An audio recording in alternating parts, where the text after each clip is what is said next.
E aí, pessoal, hoje nós vamos gravar nossa segunda aula de introdução ao romance católico, aqui na presença de 20 pessoas dessa vez, o público está aumentando. Hoje a gente vai falar sobre Brideshead Revisited, o romance do Evelyn Waugh. E eu vou fazer um pouco diferente desta vez. Da outra vez eu falei primeiro do romance e depois eu puxei a biografia do autor. Agora eu vou falar um pouco antes sobre a biografia do autor e depois tratar um pouco do enredo, não é? Primeiro, os avisos iniciais aqui da introdução. A primeira parte da apresentação vai ser uma breve biografia do Evelyn Waugh. O enredo será comentado, esse é um ponto que vai estar em todos os planos, que haverá spoilers, não é? Aqueles spoilers propositais, então se alguém estiver assistindo, tiver curiosidade pelo enredo e não quiser saber o que vai acontecer, é melhor assistir essa aula depois, não é? A apresentação comentada do enredo, de novo, como nós faremos, a estrutura da apresentação está guiada por uma chave de interpretação dada pelo próprio Evelyn Waugh, que é o que a gente vai ver qual é essa chave de interpretação, não é? E como ela é fundamental para a gente entender essa obra. Uma coisa que tinha faltado antes, não é? No vídeo anterior, pelo menos nos primeiros dias, foi o link no plano o link do plano na descrição do vídeo. Já consegui colocar, então está lá no primeiro vídeo o link. Depois neste segundo também estará este plano aqui que nós estamos acompanhando, tá? Então vamos começar aqui no ponto 2 sobre o Evelyn Waugh. O Evelyn Waugh, nascido em 1903, falecido em 1966, era filho do editor Arthur Waugh e de Catherine Charlotte Rayburn, que lhe deu as primeiras lições escolares. Ele aprendeu a ler e escrever com a mãe. O irmão mais velho, Alec, também era escritor. Na infância, ele se aproximou do anglo-catolicismo, já vou explicar o que é, e se tornou bastante ritualista. Já na adolescência, estudando no Lancing College, ele se declarou agnóstico por influência de um professor, que era um clérigo anglicano também agnóstico. O que é o anglo-catolicismo, que é importante explicar aqui? O anglo-catolicismo é uma vertente dentro da igreja anglicana que considera que ela é um ramo da igreja católica, do mesmo jeito que a igreja ortodoxa, mas não está em comunhão com Roma. E é um ramo bastante ritualista. Por exemplo, eles celebram missa, tem confissão, etc, etc. Eles consideravam como uma parte da Igreja Católica. Então foi desse ramo que o Evelyn Waugh se aproximou na infância dele, por causa da liturgia, por causa dos paramentos litúrgicos, dos símbolos. Isso chamou muito a atenção dele e ele foi perdendo aos poucos estudando no Lancing College. E esse agnosticismo, que é importante porque o personagem narrador de Brideshead Revisited também era um agnóstico, então aqui algumas reminiscências da experiência do próprio autor também. E algo muito importante na biografia do Evelyn Waugh. Aqui no 2.3 eu trago uma citação do Joseph Pearce. Os livros que eu consultei dele, os artigos que eu consultei dele estão nas referências, de novo não na ordem alfabética, mas na ordem de consulta que eu usei para elaborar o plano. Então eu achei que ficou mais fácil que eu colocasse assim. E aqui o Joseph Pearce diz que o Evelyn Waugh encontrava na literatura e nas artes breves desafogos para o desânimo e o abatimento. Ele lia os livros de Chesterton e admirava a poesia de Hilaire Belloc e Oscar Wilde, né? Nesse tempo de agnosticismo na juventude dele. Ele admirava esses autores, e o Belloc a gente conhece um pouco melhor pelas obras historiográficas e pelos livros de polêmica também, não é? Pelo Path to Rome, que é um livro da peregrinação do Belloc e a Roma, mas ele também tinha poesias. Ele escreveu vários versos. E aproveito para recomendar que tem no YouTube ele cantando um dos poemas dele. Acabei de me lembrar o Harnack Mill, se eu não me engano. Procure, Hilaire Belloc recitando o poema dele, vocês vão achar. E é interessante que esses autores aqui influenciaram bastante o Evelyn Waugh, influenciaram primeiro esteticamente. Essa influência inicialmente estética acabou evoluindo, né? Ou sendo aprofundada por ele. Aqui em 2.4, Joseph Pearce diz: Evelyn Waugh chegou a Oxford em janeiro de 1922 e logo se intoxicou do novo mundo que encontrou. Com efeito, era uma intoxicação tão estética quanto anestésica. Essa foi a época que o próprio Waugh descreveu em outros livros, como Vile Bodies e Handful of Dust, que é a época do Bright Young People, do qual o próprio Waugh fez parte em Oxford. E a gente vai ver uma série de acontecimentos ali com reminiscências biográficas, acontecimentos no romance, na juventude do Charles Ryder e do Sebastian Flyte, e no primeiro ano que eles passaram em Oxford, o primeiro ano da amizade deles. Em 2.5, pela amizade com o Lord Harold Acton, que era um intelectual católico, Evelyn Waugh teve contato com os irmãos Sitwell, que eram intelectuais da época, e aqui mais precisamente, anos mais tarde, ele seria o padrinho de batismo da poetisa Edith Sitwell na Igreja Católica. Ele conheceu também T.S. Eliot e outros autores modernistas. A sua proximidade com a literatura moderna o afastou do pai, que não gostava nem um pouco desse tipo de literatura. Aí diz o Joseph Pearce, pai e filho encontravam-se agora em mundos distintos, e o homem mencionou a um amigo o surto de melancolia que o acometia quando viajava para casa. Aí o Waugh diz na carta, não sei como vou sobreviver aos próximos 10 dias antes de ir embora. Percebam esse desarraigo profundo que ele tinha, não é, em relação à própria família. Isso acabou sendo pesado, não é, na vida dele também. Aos poucos ele se aproximou da Igreja Católica, sobretudo por essas amizades, pelos contatos intelectuais inicialmente. Aqui em 2.6 eu coloco a influência de alguns amigos, como Christopher Hollis, também era um intelectual católico, e sobretudo da figura de Monsignor Ronald Knox, cuja biografia o Evelyn Waugh escreveu anos mais tarde. Monsignor Knox foi um grande intelectual, converso ao catolicismo, do anglicanismo também, e a conversão dele foi muito importante. O pai do Evelyn Waugh era um admirador do Monsignor Knox enquanto intelectual, não é? Ele escreveu uns livros um livro contra os erros da época dele, e o Arthur, o pai do Evelyn Waugh, lia esse livro para o Evelyn Waugh pequenininho, e ele sempre admirou e ficou com isso. Depois teve a fortuna de chegar a conhecer bem e a tratar bem a Monsignor Ronald Knox. Ele é conhecido no Brasil também por causa de alguns livros dele que ficaram famosos, né? Por exemplo, A Missa em Câmera Lenta. Então, ele foi um autor ele foi alguém importante na conversão do Evelyn Waugh também. Mas nesse mesmo momento, aqui em 2.7, a gente vê a vida boêmia também continuou após a universidade. A vida boêmia que começou na universidade e continuou. O Evelyn Waugh começou a trabalhar como professor em colégios particulares, ele foi demitido, cogitou o suicídio, mas a partir da experiência docente foi que ele publicou o primeiro romance dele em 1928, que é o Decline and Fall, Declínio e Queda. Esse romance também foi traduzido para o português, ele pode ser encontrado na estante virtual, é um romance bem engraçado. E lá a gente já pode ver que o Evelyn Waugh, isso a gente vai ter que tratar de talvez uma polêmica suposta depois, em Brideshead Revisited, mas o Evelyn Waugh não tem problemas em tratar certos temas mais escabrosos, ele não tem problema nenhum, inclusive ele se ridiculariza. Tipo relação homossexual, por exemplo.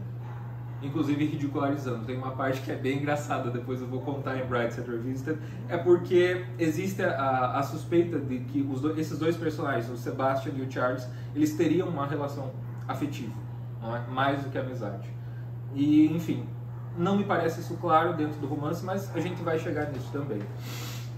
Aí vem o grande problema, a grande queda do Evelyn Waugh, o grande sofrimento dele, aqui em 2.8. Pouco antes de publicar o primeiro romance, ou seja, ainda no ano de 28, ele casou com Evelyn Gardner, ou seja, ele casou com a mulher que tinha o mesmo nome dele, né? Aí eles ficaram conhecidos como He Evelyn e She Evelyn. Só que o casamento não durou. Na metade do ano seguinte, na metade de 29, ela deixou o Evelyn Waugh. Ela disse que tinha se apaixonado lá por um sujeito que trabalhava na BBC e foi viver com ele. Ele achou que estava tudo bem, ela mandou uma carta para ele, essa coisa toda, e acabou o casamento deles. E o Waugh entrou num período de intensa melancolia, de tristeza, que aí foi quando ele terminou de se aproximar também da igreja, graças a duas amigas dele, não é? Duas amigas que já tinham sido recebidas na Igreja Católica. Ainda em 2.8, não é? E vejam o que ele diz numa carta ao amigo dele, o Lord Acton. Não sabia que era possível ser tão infeliz e continuar vivo, mas me disseram que é uma experiência comum. Isso ele falou nesse episódio da separação com a primeira esposa, não é? E eu não lembro se eu li isso no Padre Ian Carr, finado Padre Ian Carr, ou no Joseph Pearce, mas o Evelyn Waugh, ele estava escrevendo Corpus Vis, Vile Bodies, nessa época, né? Porque o livro Decline and Fall vendeu bastante, então ele começou a ganhar dinheiro, começou a ter encomendas, a fazer sucesso, os editores queriam ele já começou a escrever o segundo livro. E aí ele estava mais ou menos na metade quando aconteceu essa tragédia pessoal, não é? Então o livro no começo, nas primeiras partes, é extremamente engraçado, depois o humor vai ficando mais pesado. E é o que se repete em Handful of Dust. Depois o Waugh mantém o humor, ele mantém a sátira, depois que ele já foi recebido na Igreja Católica, mas tem uma leveza um pouco maior. Um pouco dessa leveza a gente vai ver em Brideshead Revisited também. Em 1930, estou em 2.9, ele travou contato com o famoso sacerdote jesuíta Martin Darcy, que era um tremendo intelectual, muito próximo dos artistas da época. Foi o padre Martin Darcy que, por exemplo, recebeu depois a Edith Sitwell na Igreja Católica. E em setembro desse ano, de 1930, ele foi recebido pelo padre Darcy na Igreja Católica. E aqui uma citação do Evelyn Waugh sobre a conversão que o Joseph Pearce traz, em 2.10. Vejam que interessante, porque ela vai ser importante também para a gente entender Brideshead Revisited. A conversão é como um passo com que atravessamos a lareira e saímos de um mundo de espelhos, onde tudo é absurda caricatura, para entrar no mundo real criado por Deus. E é então que começa o delicioso processo de explorá-lo sem limites. Isso aqui tem referência a São Paulo, não é? Que a gente vê tudo por espelhos, depois a gente vai ver a verdade. Também a São John Henry Newman, o epitáfio de São John Henry Newman, né? Das sombras e trevas para a verdade, que o Waugh, como um bom católico inglês, era um excelente leitor de São John Henry Newman, eu conhecia muito bem. São John Henry Newman, que é absolutamente fundamental para o que a gente está fazendo aqui, porque esses autores dos quais a gente está falando, incluindo o Walker Percy, que a gente já falou, o Evelyn Waugh, os autores que a gente ainda vai falar, eles devem muito a São John Henry Newman, do século anterior. Agora a gente vai entrar propriamente no enredo, no ponto 3 do plano de aula, e começando pelo subtítulo e pelo prefácio do autor, a segunda edição, que é importante também. O subtítulo do livro é Memórias Sagradas e Profanas do Capitão Charles Ryder. Portanto, é esse personagem principal, o Capitão Charles Ryder, quem vai narrar o romance em primeira pessoa. E há apenas duas partes em que ele narra no presente da narrativa, ou seja, ele narra no presente dele propriamente, não é? Que são o prólogo e o epílogo. Mas primeiro a gente vai ver aquela chave de interpretação de novo que a gente comentava ainda antes, não é, que o Joseph Pearce fez referência. Essa chave é dada pelo Evelyn Waugh no prefácio da segunda edição. A primeira edição foi publicada em 1945. O Evelyn Waugh escreveu esse romance durante o ano de 1943, quando ele teve uma licença, não é, do exército britânico. Ele escreveu e ele descreveu várias cenas de jantares e muitos tipos de bebida diferente. Descreveu muito precisamente a comida, porque foi época de racionamento, ele estava com saudade dessa comida, como ele diz no prefácio da segunda edição também, não é? Mas nesse prefácio, escrito em 1959, eu estou em 3.1.2, o Evelyn Waugh escreveu que o tema do romance é a ação da graça divina sobre um grupo de personagens diferentes, mas intimamente relacionados. Vejam que esse discurso ele não pega à primeira vista, não é? Quando a gente o lê a primeira vez, a gente pensa que vai ser algum discurso moralista, edificante, como a gente até comentava na aula anterior, não é? Aquela crítica que o Walker Percy e a Flannery O'Connor fizeram para esse tipo para esse tipo de escrita, não é? Para esse tipo de texto que não é necessariamente o literário propriamente ou de ficção, o romance.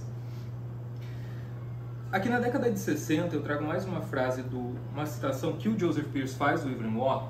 Pediram para fazer uma adaptação de Brideshead Revisited, me parece. Eu não sei se ela foi feita ou não, o Joseph não entra nisso no livro.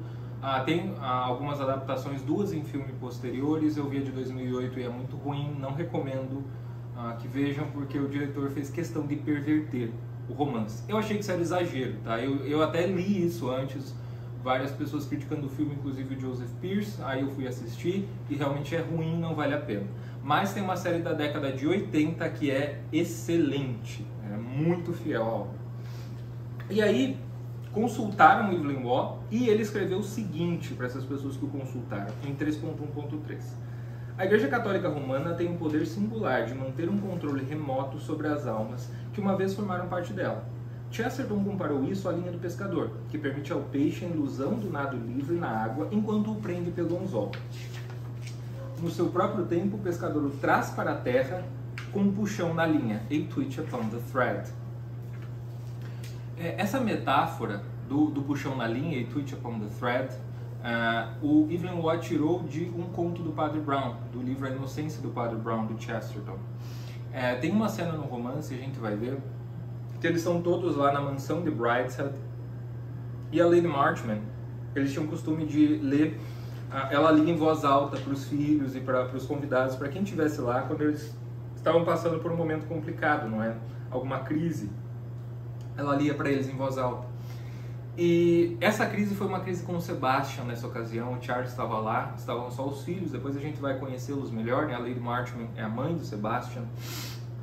E ela leu esse conto do Padre Brown, que esse conto é lembrado por uma outra filha, que é a Cordelia, uma personagem absolutamente encantadora, que a gente vai ver depois, que, claro, é uma referência à Cordelia do Shakespeare também, não é? Do Rei Lear. E ela leu esse conto do Padre Brown, que o Padre Brown diz que ele pegaria esse ladrão justamente por essa linha, não é? O anzol, ele já mordeu o anzol e aí pode dar a linha para ele ir para onde ele quiser. Mas em um determinado momento ele recebe um puxão. E diz é isso que a Igreja Católica faz, não é? E é isso que ela vai fazer com esses personagens ao longo do romance. Tanto que o título da terceira parte do romance é Um Puxão na Linha e Twitch Upon the Thread. Que é no qual todos eles ali, sobretudo os principais, nos quais o narrador se concentra. E a gente não pode esquecer que, sendo o romance narrado em primeira pessoa, de fato é um narrador parcial. A gente tem mais acesso à introspecção dos outros personagens quando eles falam, mas eles também falam pelas memórias do Charles Ryder. Isso tudo é bastante importante. Mas então ali, alguns personagens têm muito claramente para nós esse puxão na linha. Eles nadaram para longe e receberam esse puxão. Mas esses personagens da família ali de Marchman, da casa Brideshead, eles já eram católicos. Então, de algum modo, a gente já pode imaginar, eles morderam o anzol no batismo, qualquer coisa assim. Mas já eram católicos, alguns afastados, outros com dificuldade. Como a gente vai ver, a Julia, irmã do Sebastian, o próprio Sebastian com dificuldades, o pai deles formalmente afastado por muitos anos da igreja. Então aí a gente consegue ver. Mas e no caso do Charles? Porque o Charles tinha crescido numa família, no caso só o pai dele que o criou, uma família agnóstica, não é? E aqui eu já passei algumas informações que considero importantes para o enredo. Em 3.1.4, o Evelyn Waugh, citado pelo Joseph Pearce, diz algo muito interessante e muito valioso para nós dentro dessa ideia de romance católico. Eu coloquei aqui a citação original e depois a tradução. Ele diz: há um sentido pascal em que todas as coisas são feitas novas no Cristo ressuscitado. Um pequeno vislumbre disso é refletido em toda a arte verdadeira. De novo a gente percebe essa reminiscência adâmica que nós já vimos em The Moviegoer na aula anterior, aquele observador, aquele espectador que olha para as coisas como se elas fossem novas. Por quê? Porque de fato elas são novas, elas se tornaram novas a partir da encarnação. E é essa permanente novidade trazida pela encarnação, ou recriação, como dizem os padres do Oriente, e eu gosto muito dessa expressão, é essa recriação que o artista tenta fazer, que o romancista tenta fazer. E que o Evelyn Waugh diz que isso vai reverberar, vai aparecer em toda a obra de arte verdadeira. Portanto, é o que ele conscientemente tentou fazer em Brideshead Revisited. E a gente vai ver como ele conseguiu fazer isso. Em 3.1.5, o Joseph Pearce diz: é difícil para o romancista registrar a presença de Deus na narrativa sem descer ao nível do didatismo e da pregação. Duas características que costumam destruir o poder da musa, porque aí deixa de ser uma obra de arte ficcional e passa a ser uma tese, passa a ser um ensaio, uma hipótese, qualquer coisa menos um romance. Mas quando o autor enuncia, como fez o Evelyn Waugh, o tema como sendo o da graça, operando na vida daqueles personagens, a gente já se sente um pouco afastado inicialmente, como eu mesmo me senti. Falei, puxa vida, será que é uma obra de arte mesmo, ou será que ele descambou para outro lado, não é? Mas, aqui eu sigo com a citação do Joseph Pearce, é, portanto, uma marca do brilhantismo de Waugh que ele tenha sido bem sucedido, e é por isso que nós estamos falando desse romance aqui, com um tema que ele mesmo descreveu como algo talvez presunçosamente amplo. É bom lembrar que esse livro, não só nos meios católicos, mas nos próprios meios seculares, é considerado um best-seller. Foi um dos grandes livros do século passado. New York Times Review of Books, qual que é o outro clube de Oxford, não lembro. Mas enfim, foi um livro profundamente reconhecido. Vocês podem colocar o título dele no Google, vai ter uma série de artigos diferentes e com algumas perspectivas bastante recentes e modernas, ideológicas também. Mas por que eu estou dizendo isso? Para criticar essas coisas? Ainda não. Eu estou dizendo isso justamente para mostrar que esse livro, em que o autor falou que a graça, o tema principal é a graça operando na vida dos personagens, é um livro que chegou a todos os públicos e que ainda continua a chegar. Tá? Aí em 3.1.6 são as 3 partes, ou 3 livros, como o Evelyn Waugh intitulou: Et in Arcadia Ego, que é a primeira parte, Brideshead Abandonada, e Um Puxão na On the Thread. Agora a gente prólogo, né, que é a narrativa de Ryder. Em 3.2.1 há os primeiros indícios de uma possível conversão. Charles Ryder estava no meio da guerra, ele estava na retaguarda como capitão do exército britânico, encarregado de suprimentos, treinamento das tropas, etc, etc, e proteção, claro, da ilha britânica, não é? E aí eles faziam uma série de deslocamentos dentro da Inglaterra mesmo, e eles requisitavam lugares que eram necessários ali pro exército, né? Para os mantimentos, para o próprio alojamento da tropa, etc. E uma dessas casas que eles requisitaram foi a mansão de Brideshead, a gente vê no início. E aí esse personagem nos conta que ele já esteve lá. Aí começam as memórias de Brideshead propriamente. E aí um subordinado dele, o Hooper, ele tem uma relação bastante engraçada com o Hooper, porque ele diz que o Hooper é bastante medíocre, não é? Ele diz que o mundo moderno está cheio de Hoopers. Excelente, o Evelyn Waugh é muito engraçado. O Hooper diz pra ele... e o Charles era só pontuando, agora vai fazer sentido isso que eu vou dizer. O Charles era um pintor de arquitetura e paisagem. Ele se tornou, a gente vai ver como e por que, um especialista em pintar justamente essas mansões como a de Brideshead. Se vocês imaginarem, não sei se viram Downton Abbey, é algo parecido, essa mansão de Brideshead, só para ter uma imagem na nossa cabeça, não é? E o Charles era um especialista nesse tipo de pintura, ele era alguém renomado e reconhecido por isso. E aí o Hooper descreve os aposentos daquela mansão, a parte que eles vão usar, que é a parte de baixo. Havia pessoas, mas não da família, mas havia pessoas morando na parte de cima ainda. E ele fala de uma capela, não é? Uma capela que estava aberta, com a lâmpada do sacrário, etc, etc. Uma capela na qual havia missa. E ele diz o seguinte para o Charles: olha, mas isso aí, a capela, é mais na sua linha do que na minha. Pode ser por duas coisas, né? Inicialmente, quando a gente vai lendo a história, a primeira coisa que a gente pensa é justamente pela especialidade artística dele. Mas depois pode ser pela conversão também. Ou pelas duas coisas, por uma delas, etc. Mas essa citação do Hooper é bastante importante. É algo mais na sua linha do que na minha, a capela, não é? Agora, em 3.3, a gente vai entrar propriamente em Et in Arcadia Ego, na primeira parte.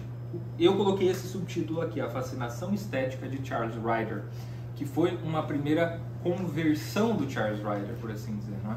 Uma primeira experiência de amor que ele teve, de um amor que ele queria pleno. A gente vai ver a série de pequenos amores que o Charles Ryder abraçou ao longo dessa narrativa, e ele queria que todos eles fossem plenos.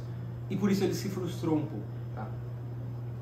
Ele encontrou em Oxford Lord Sebastian Flyte e começou uma amizade com ele. Como eu disse, inicialmente eles eram jovens, tinham mais ou menos 17, 18, talvez 19 anos, eu acho que 18, porque a Julia, a irmã do Sebastian, é um pouquinho mais velha que o Sebastian, e o Charles disse que a conheceu com 19. Então Charles e o Sebastian tinham mais ou menos 18 anos, primeiro ano deles em Oxford.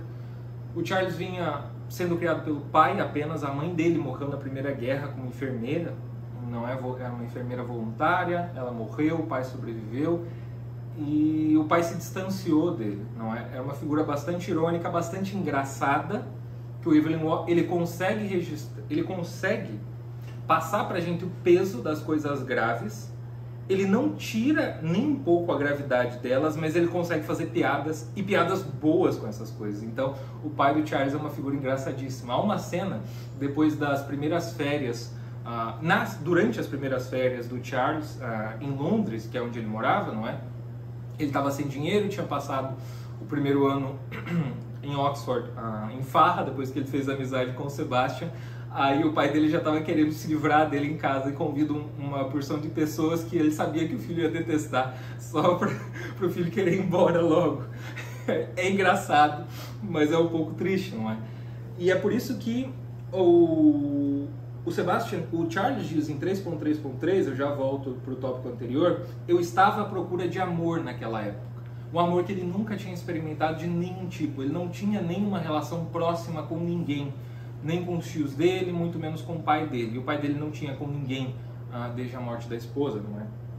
E aí um dia ele estava no apartamento dele e aparece esse rapaz, que é o Lord Sebastian Flyte, na janela, bêbado e vomita dentro do apartamento dele. O homem que trabalhava fazendo a limpeza do apartamento fica indignado com aquilo, acha um desrespeito, só porque é nobre pode fazer esse tipo de coisa, etc, etc. Mas no segundo dia depois da aula, o Charles volta para o apartamento e vê um monte de flores por todos os lugares e recebe um convite para almoçar com o Sebastian. Era o jeito do Sebastian pedir desculpa. E aquele mesmo homem que tinha criticado o Sebastian estava absolutamente encantado com ele, porque o Sebastian era uma figura charmosa, o Sebastian era fascinante. E esse fascínio que ele tinha, todos da família dele tinham em alguma medida, mas com mais força, ele, a irmã e a mãe. Ele, a Julia, que é a irmã, como a gente já disse, e a Lady Marchman, que é a mãe, que também tem um papel muito importante, sobretudo nesse início do livro, não é? Até a morte dela, que vai acontecer no segundo livro. Então eles tinham esse profundo charme, não é? E essa coisa que pela beleza o Sebastian é descrito como sendo um rapaz muito belo, fascinante em todos os sentidos para eles ali, não é? Ele era educado, falava bem, engraçado, ele se vestia de um jeito diferente, porém com elegância que cabia bem nele. Então ele era essa figura que chamava atenção, em parte pela extravagância, mas mais pela beleza dele. Havia aí um certo entre infantilismo e inocência. A gente vai ver que nesse primeiro período ainda tinha algo de inocência que depois desemboca no infantilismo. E aí que ele começa a sofrer mais. Não é? Mas depois desse almoço, porque o Charles aceitou, eles formaram uma amizade muito estreita. E aí tem a hipótese de que eles teriam sido amantes durante essa relação. A verdade é que não me parece, porque o Evelyn Waugh ele descreve relações heterossexuais e homossexuais sem problema nenhum, como a gente pode ver. Inclusive, é lógico que ele não é explícito, porque, bom, ser explícito também já deixaria de ser artístico, não é? Não é só uma questão política, ideológica ou moralista. Não, moral, claro que a moral está presente, mas esse moralismo que tira o aspecto artístico de uma obra, né? O Waugh nunca caiu nisso, mas também o Waugh não caiu no outro extremo, né? No extremo de registrar cenas explícitas só para chamar atenção, que perverteria a obra em outro sentido, tá? Então eles têm essa amizade profundamente estreita. E outro indício é aqui em 3.3.2. Eles começaram a ter uma vida alegre, boêmia em Oxford. O Sebastian já tinha, o Charles ainda não. Ele estava fazendo amizade com os intelectuais. Ele entrou em Oxford para estudar história. E foi uma nova infância para os dois, diz o Charles Ryder. Uma infância em que os brinquedos foram sobre... O brinquedo principal foi o álcool. Não é? Eles bebiam muito. Isso foi um problema para o Sebastian depois, não é um problema que viria a acompanhar até onde a gente sabe na narrativa, continuou acompanhando ele. Para o Charles não. Eles bebiam, digamos, a mesma quantidade, ficavam bêbados juntos, alegres juntos, mas o Charles só se divertia com aquilo. No primeiro ano o Sebastian parecia que também só se divertia com aquilo, mas depois foi decaindo.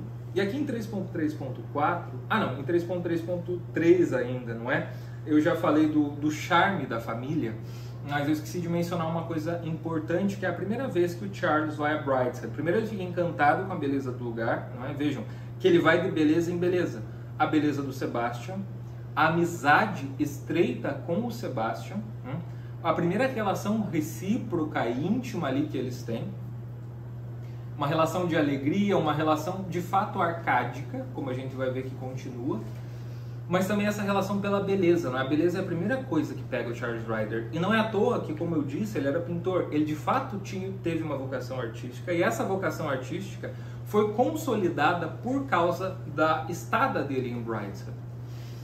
Ele ficou impressionado com a beleza daquele lugar, mas o Sebastian o levou para visitar a babá dele, Nanny Hawkins. E num dia em que a família não estava lá, ele não queria correr o risco de que o Charles conhecesse a família, porque ele tinha medo que a família tomasse o Charles dele.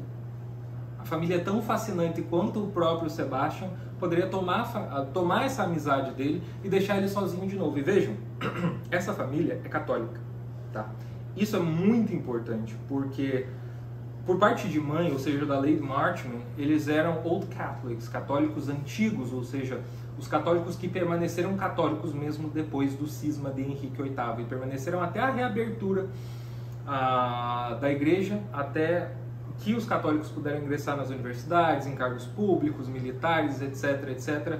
Isso a partir da primeira metade do século XIX. Não é? Essas foram mudanças gradativas, mas, digamos, a normalização da circunstância dos católicos na Inglaterra foi só na primeira metade do século XIX. Depois, no decorrer do século XIX, com de novo, restauração da hierarquia da Igreja Católica Romana dentro da Inglaterra, capitaneada pelo primeiro cardeal, depois desse retorno, que foi o Nicholas Wiseman, sucedido por Monsenhor Henry Edward Manning, tá? Então isso é muito importante. E o marido dela, o Lord Marchmain, para se casar com ela, com a Lady Marchmain, ele se converteu. E ele disse para ela, olha, graças a você eu voltei para a fé dos meus pais. Só que a gente vai ver como ele é parecido com o Sebastian, né? Também. Então eles eram católicos. Isso para o Charles era diferente, não é uma coisa diferente, ele não estava acostumado, mas percebam, ele é alguém de outra atmosfera completamente diferente da atmosfera do Sebastian, dos círculos que o Sebastian frequentava, das pessoas que o Sebastian conhecia. Então por isso ele queria essa pessoa exterior, essa pessoa diferente, não é? Ali junto com ele e trazendo algo de bom para ele, né? Também. Em 3.3.4 eu falo dessa infância do Sebastian Flyte. O Sebastian Flyte tinha um ursinho de pelúcia chamado Aloysius, que ele se preocupava com o ursinho, ele ouvia as opiniões do ursinho de pelúcia e carregava ele por todos os cantos. Claro que isso chocava, né? Ver um rapaz jovem, bem vestido, que todo mundo sabe que é um nobre, né? De uma nobreza alta, eles eram de uma nobreza bem alta, inclusive, carregando um ursinho de pelúcia em Oxford, né? De carro com o ursinho, colocando o ursinho para comer na mesa junto com ele, essa coisa toda, não é? Mas o Sebastian, de fato, ele não queria crescer. Né? Por isso que inicialmente o álcool, que é uma diversão para ele, que é algo prazeroso, divertido, acaba na segunda parte, no segundo livro, em Brideshead Desertada, acaba se tornando um peso para ele, não é? Aí ele sai propriamente do inocente para o infantil, o que é perigoso, porque quando ele não quer assumir as responsabilidades da vida, como ele fica como essa figura de Peter Pan permanente, ele é o primeiro que vai sofrer com isso. Ele tinha medo de assumir as responsabilidades, sobretudo a responsabilidade pela própria vida, não é? Em 3.3.5, para Charles foi uma educação estética passar um tempo em Brideshead. Lá ele confirmou sua vocação para a pintura. Em 3.3.6, nessa educação estética, a fonte do jardim de Brideshead tem um papel muito importante. No livro 1, o Charles a descreveu, no livro 1, vamos lembrar, essa Arcádia, essa estadia arcádica junto com o Sebastian, eles estavam bebendo, se divertindo, o Charles começou a passar mais tempo lá já mesmo com a família, não é? Lady Marchmain ficou feliz com essa amizade deles, porque ela percebeu que era uma amizade sincera e tudo mais. E o Charles estranhava eles falando das coisas de catolicismo, mas não ligava muito inicialmente, mas enfim, eles passaram, digamos, esse período lá, esse período feliz e arcádico em Brideshead. E o símbolo disso, que é um símbolo que permanece do começo ao fim do livro, é dois símbolos importantes, como a gente falou já de A Twitch Upon the Thread, o segundo é essa fonte, a primavera que dá vida. Essa primavera, vamos imaginar um jardim grego arcádico, com uma fonte no centro. Essa fonte tinha sido trazida pela família alguns séculos antes, pela família Marchmain, alguns séculos antes, e colocada ali em Brideshead, naquele centro. E era uma fonte belíssima, o Charles a desenhou algumas vezes. Isso também ajudou com que ele aperfeiçoasse a sua vocação, e por isso, por esse olhar tão atento que ele teve, vejam como ele é profundamente sensível para a beleza. A amizade com o Sebastian também é um sinal disso. dessa sensibilidade do Charles pela beleza, e é claro o fato dele ter se tornado pintor, né? Já é até redundante eu falar isso, depois que eu já contei que ele é um pintor, mas ele tem essa sensibilidade, por isso que ele colocou a fonte como esse centro, como essa primavera que dá vida. E vejam, Brideshead, sendo uma mansão católica, tinha uma capela. E Brideshead era uma mansão relativamente nova, construída entre os séculos 17 e 18, pelos antepassados ali mais recentes daquela família. Havia um castelo antes em uma outra localidade próxima, eles pegaram alguns materiais, eles reaproveitaram até mesmo, eles repetiram, melhor dizendo, parte do estilo da arquitetura. Então Brideshead é uma casa uma mansão que tinha diferentes elementos arquitetônicos nela, como indicando essa tradição ou essa continuidade daquela família, não é? E claro, o próprio nome, Brideshead. Quem é a cabeça da bride, da noiva? O bridegroom, que é Cristo. Essa é a primeira referência mais óbvia que o Evelyn Waugh faz também. Mas eu dizia então que havia uma capela dentro dessa mansão, e a capela, esteticamente, era o elemento mais feio dali. O próprio Charles falou, ele tentou ser gentil quando o irmão mais velho do Sebastian, o Bridie, né, que era quem iria herdar o título, perguntar: o que você que é um artista e tal, o que você acha dessa capela? Talvez em algum momento ela seja bonita, né, mas agora não está muito boa. Então agora ela é feia? Um pouquinho. Perceba esse contraste inicial. Perceba esse contraste entre a beleza profunda dessa fonte arcádica e a relativa feiura da capela. Mas uma capela que tinha lá o sacrário, a lâmpada acesa, Nosso Senhor estava lá, celebrava missa naquela capela. Ele encontrou com a família em 3.3.7, Lady Marchman, Julia, Bridie e Cordelia. Bridie era o mais velho, era um sujeito muito engraçado, porque ele estudou num colégio jesuíta. Ele iniciou que ele tinha uma vocação para o sacerdócio, depois dispensaram ele da vocação para o sacerdócio, e ele tinha esse jeito, ao mesmo tempo escolástico, porque ele raciocinava bem, só que frio e engraçado de lidar com as coisas. Então ele sempre dava patada, resolvia as coisas sem o menor problema, dizia: não, vocês estão em adultério, aí acabou. Ele dizia essas coisas, mas não para ofender, ele dizia isso naturalmente, né? E aí ele teve uma discussão com o Charles falando desse jeito, né? Dá pra dizer até que o Charles é que teve a discussão com ele, porque ele estava tranquilo, ele estava de boa, como ele sempre estava. Depois eu vou contar um detalhe engraçadíssimo sobre o futuro dele. Como não vai entrar aqui, eu posso contar daqui a pouco, não é? Mas enfim, aí o Charles diz pra ele: olha, por você ser desse jeito que não te aceitaram pra sacerdote, né? Aí ele pensa assim e fala: provavelmente, ou seja, ele concorda. É muito engraçado. Aí no futuro ele não casa, ele é um sujeito meio assim, ele é um inadaptado socialmente, mas ele cumpre todas as obrigações dele, o trabalho dele, as obrigações lá como o cabeça daquela família, né, pelo menos humanamente, porque a gente já vai ver que o pai tinha se afastado, o Lord Martin, e a gente já vai ver por quê, porque isso é importante também, tá? Mas ele cumpre essas obrigações de Estado, né, como o chefe daquela pequena comunidade que estava em torno de Brideshead. Mas ninguém sabia muito da vida dele. Até que uma vez ele ficou famoso por ser um colecionador de caixas de fósforos.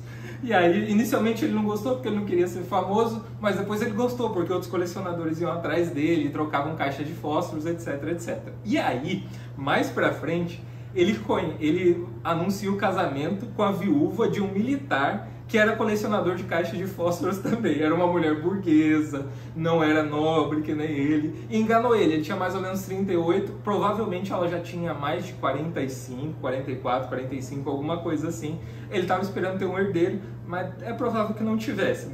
É uma coisa muito engraçada. Ele conheceu a esposa, claro, quando o marido não estava vivo, foi por causa das caixas de fósforos, e é com ela que ele casa. E o Lord Marchman, que depois volta a aparecer no romance, descreve ela como uma mulher profundamente vulgar.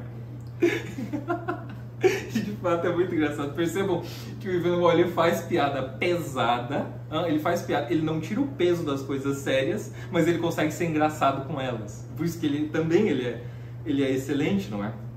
E aí tem a figura da Julia, a gente não vai falar dela agora, ela é uma irmã fisicamente parecida com o Sebastian, um ano mais velha, então aí ela tinha 19, ela tinha acabado de ser apresentada em sociedade, como a gente vê nesses romances vitorianos, como a gente vê também em Downton Abbey, não é? Então isso tinha acontecido com ela tinha sido apresentada em sociedade.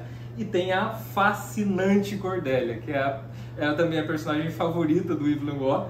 É uma menininha, ela tem essa fé semelhante à do Bridie, né, que é assim, aparentemente sem dúvidas, perdão, vou recolocar, não é sem dúvidas, não é sem dificuldades, mas ela é uma católica que segue e vive aquilo mesmo e vive com naturalidade, não é? Quando a gente a conhece, ela tem uns 10, 11 anos na primeira parte do livro, e ela começa a conversar com o Charles e tudo mais. Ela diz, quando o Charles diz que não acredita em Deus, ela diz, eu vou rezar por você e tal. Obrigado, legal. E aí depois eles estão na mesa conversando, o Charles fala, a Cordélia falou que vai rezar por mim. Aí o Sebastian diz, na semana passada ela rezou uma novena pro porco dela. Ela tinha um porco que se chamava Francisco Xavier.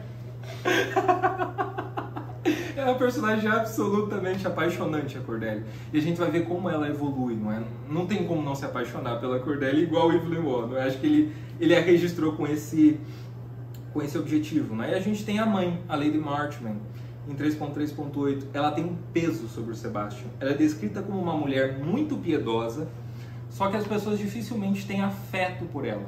A própria Cordélia, ela diz, já adulta, né? Na segunda parte do livro, uma coisa importante, que eu não trouxe no plano, mas agora eu estou lembrando, é importante comentar aqui para a gente entender um pouco melhor a Lady Marchmain.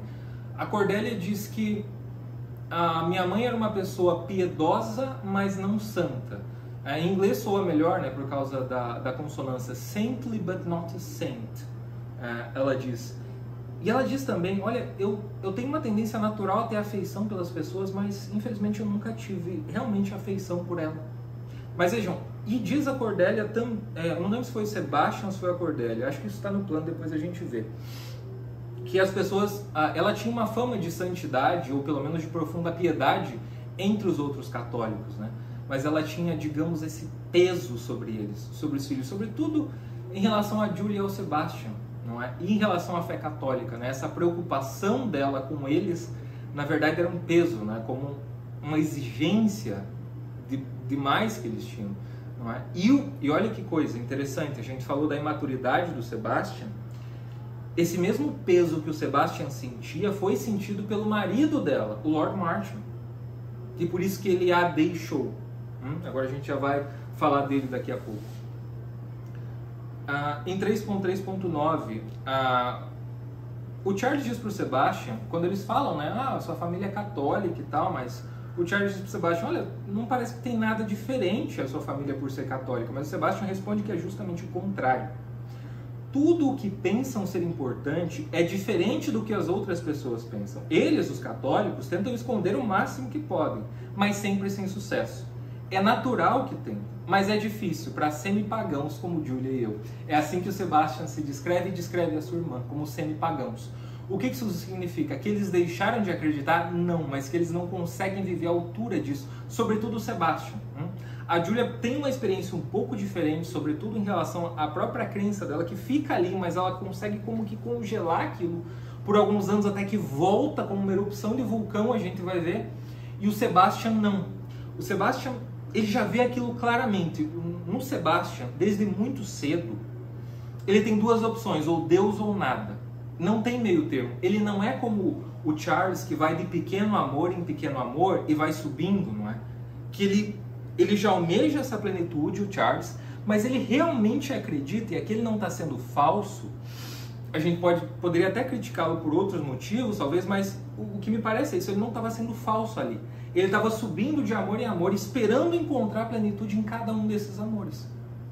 Provavelmente a experiência de desamor da infância e adolescência dele tenha contribuído muito com isso, não é? Com essa espera total dos primeiros amores que ele encontra, não é?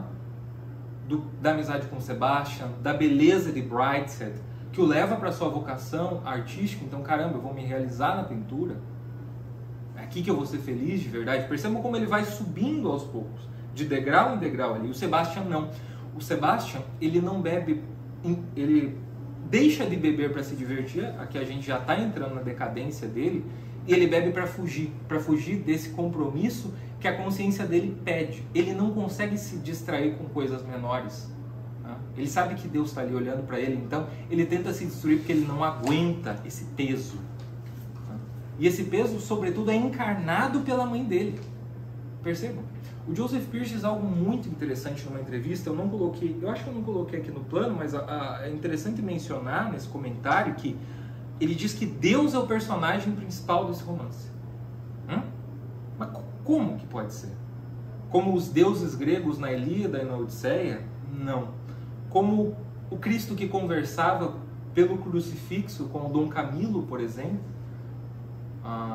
naquele romance italiano do Giovanni Guareschi. Dom Camillo do Giovanni Guareschi, né? Um personagem engraçadíssimo também, o Dom Camillo, né? Um sacerdote maravilhoso, muito engraçado, na linha do Padre Brown também, não é? Mas não é assim. Deus não tem uma voz analogamente humana aí. Lembra que a gente falava na aula anterior sobre os instrumentos ordinários? Eu dizia, até mesmo a gente, né, que Deus usa como esses instrumentos para a providência divina, é o que a gente vê aí. Essa família católica, com personagens com falhas profundas, com debilidades profundas, essa família é o anzol para o Charles e a linha. É por essa família caída, que a gente ainda vai ver que caíram mais alguns personagens, a gente ainda nem falou do Lord Marchmain, é por essa família que o Charles vai ser puxado. Vejam como a graça divina opera, como o Evelyn Waugh quer mostrar como a graça divina opera aqui. Eles foram um instrumento de Deus, mas como que um para o outro? A própria contribuição do Charles para eles foi importante. Eu estou pensando nisso agora, eu não tinha pensado, agora falando eu lembrei. O próprio amor, inicialmente, às vezes um pouco egoísta, ou a gente pode chamar, não de egoísta, talvez uma palavra forte, embora esteja presente, mas esse amor algo carente do Charles, porque ele queria plenitude em cada um desses pequenos amores. Portanto, era algo que ele foi ali sincero, não veraz, mas sincero. Aquilo, de algum modo, contribuiu também para aquela família. Como eles foram se puxando ali, não é? E quem é que estava puxando eles, não é? Depois veio um puxão para cada um, de uma vez. Eles tiveram um encontro com o Lord Marchmain, em 3.3.10, e sua amante cara. O Lord Marchmain tinha deixado a Inglaterra e tinha ido viver na Itália, com essa amante dele, em Veneza. E aí, os outros filhos não tinham até um contato, o Brian, mas ele tinha um contato burocrático com ele, não é? Porque, claro, eles eram católicos, então ele e a Lady Marchmain não iam se divorciar, basicamente. Eles simplesmente viviam afastados, porque ele quis se afastar. Aí ele teve uma amante na Itália, que é a Cara, que viveu com ele até o fim da vida dele. E o Sebastian é o que ainda tinha uma proximidade com ele, justamente por essas personalidades serem tão próximas e tão parecidas. A imagem inicial que a gente tem do Lord Marchmain é a seguinte: é um homem assim que ele já não tá, ele era um homem muito poderoso politicamente, ele era muito influente, tinha muitos amigos, e depois que ele se separou da Lady Marchmain, ele já não falava com ninguém. E aí a primeira imagem é, caramba, os católicos, sobretudo, né, que eram os mais próximos dele e tal, se afastaram dele. Olha que moralismo, eles não estavam querendo olhar na cara dele porque ele estava divorciado. É isso que a gente pensa, é isso que a gente ouve. É a culpa da Lady Marchmain, colocou todo mundo contra ele, não é? Mas aí eles vão até lá, até Veneza, e tem um momento, e eles sempre estão juntos, o Lord Marchmain recebe eles bem, etc, etc. Tem um momento que o Charles fica a sós com a Cara, que é a amante do Lord Marchmain, não é? E a primeira vez que ele diz também, né, tem uma certa inocência, ele diz assim, eu nunca tinha visto uma amante, eu esperava que ela fosse, sei lá, uma espécie de femme fatale, ou qualquer coisa assim. Era uma mulher igual a todas as mulheres que ele tinha visto na vida, comum, normal, elegante, agradável, bonita, que era bem recebida em todos os lugares, etc, etc. E aí eles têm uma conversa, que é bastante importante. Vejam a maturidade dessa mulher, da Cara, como ela conhecia bem o Lord Marchmain. Ela diz assim, ele não está comigo por amor. E ela não fala mal de Lady Marchmain. Ela diz o contrário. Ela diz o seguinte, olha, a Lady Marchmain, ela é uma mulher simples e honesta, só que ela foi amada do jeito errado. Ele está comigo porque ele quer fugir dela. Ele está com medo dela. Enquanto eu estiver aqui, eu vou protegê-lo dela, de algum modo. É por isso que ele está aqui. Na verdade, ele a odeia. Ele a odeia, por isso que ele corre dela. Eu acho que é também por isso que ele e o Sebastian são tão próximos, né? Porque eles a odeiam. Mas aí ela diz um negócio que é absolutamente fascinante, que depois a Cordélia repete, em 3.3.10, entre aspas. Quando as pessoas odeiam com tanta força, é algo dentro delas mesmas que odeiam. Então, elas odeiam aquela irresponsabilidade que a Lady Marchmain parecia simbolizar, não é? Aquela responsabilidade. Ela sabia que o marido dela, ela sabia que o Sebastian podiam ser melhores, podiam dar mais. E como eles tinham medo de assumir essa responsabilidade, eles a odiavam. Então, o que eles odiavam, na verdade, é algo em si mesmo. E o ódio de si mesmo é culpa. E a culpa leva a quê? Aqui culpa como sinônimo de remorso, tá? E a culpa leva a quê? Condutas de autodestruição, como do Lord Marchmain e do Sebastian, sobretudo do Sebastian é mais evidente. E aí o que a cara conta ao Charles? Veja, não é que deram as costas pro Lord Marchmain, ele é que deu as costas para todo mundo. A gente recebia, logo no início, a gente recebia convite para sair e gente pedindo para nos visitar aqui na casa dele, amigos antigos da política, católicos, casados, etc., amigos da Lady Marchmain também, recebiam o tempo todo. Ele não queria. Ele queria romper completamente com esse mundo, ele queria correr desse mundo, esquecer que esse mundo existia.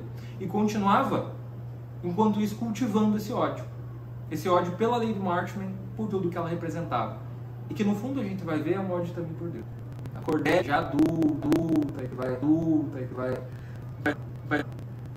em 3.3.11, no de Sebastian. E aqui eu não traduzi, depois nesse tema da portuguesa que eu consultei, que é a que está eu só peguei alguns fragmentos em inglês, depois eu fui pegar a tradução porque ficava mais fácil, e tem coisa aqui que eu traduzi por minha conta. Aqui eu não consegui, eu acho que a tradução portuguesa não foi muito fiel, mas não pela baixa qualidade, porque as traduções da Relógio d'Água são muito boas. Eu acho que foi pela ambiguidade mesmo da frase, e eu mesmo não saberia como traduzir, eu vou tentar adaptar aqui. A Lady Marchmain diz já no alcoolismo de Sebastian, né? Tem um momento em que eles encontram o Sebastian bêbado, ele fica bêbado em casa, ele está bebendo praticamente o dia todo, e é justamente nesse dia que eles estão lendo, a Lady Marchmain lê para eles A Twitch Upon the Thread. É essa a crise, não é uma crise de alcoolismo do Sebastian, que o Charles percebe que ele já deixou de beber por prazer, da passagem do primeiro para o segundo ano em Oxford, né? Que o Sebastian deixou de beber por gosto, por alegria, por prazer, por gostar do bom vinho, por exemplo, e estava bebendo já para se destruir. Percebam, conforme ele vai ficando adulto, ele vai se destruindo mais, porque ele não consegue permanecer com aquela inocência que ele gostaria já, não é? E aí o Sebastian começa a sentir vergonha, começa a fugir deles. Vejam como a Lady Marchmain entende, ela diz assim: I don't want him, Sebastian, to be ashamed. It's being ashamed that makes it also wrong of him. Eu adaptaria como: eu não quero que o Sebastian se sinta envergonhado. Shame, guilty. É o sentir-se envergonhado que torna as coisas ruins para ele. Eu não traduziria aqui o wrong como erro necessariamente, mas como essa distorção na vida do próprio Sebastian. Percebam, ele podia ser melhor, ele sabia que ele podia ser melhor, ele sabia, e o que é pior, ele sabia as coisas altas que ele podia abraçar, que o Charles, por exemplo, não conhecia, não é? Esse chamado que era tão evidente para a mãe dele, do qual o pai dele tinha fugido. E aí ele se sentia mal, se sentia envergonhado, se sentia culpado consigo mesmo. Então o que ele fazia? Cometia atos de autodestruição. E é por isso que a Lady Marchmain diz muito bem que se sentir envergonhado é o problema com ele, não é? É o problema com o que ele lida e a cruz que ele carrega. O alcoolismo aqui é um sintoma disso, poderia ser qualquer outro, mas nesse caso específico do Sebastian é o alcoolismo. Ainda em 3.3.11 é interessante ver, não é isso que você observou, né, Mário, da culpa dele, né? Que ele sofre pela culpa, então ele comete esses atos autodestrutivos. É como se ele dissesse para a mãe dele: veja, mãe, como eu sou indigno dessa esperança que a senhora tem em mim, desse amor que a senhora tem por mim. E é o mesmo que ele diz indiretamente a Deus: eu sou indigno desse amor que o Senhor tem por mim, eu não o mereço. Veja a porcaria que eu sou. E é por isso que o pai dele também fugiu.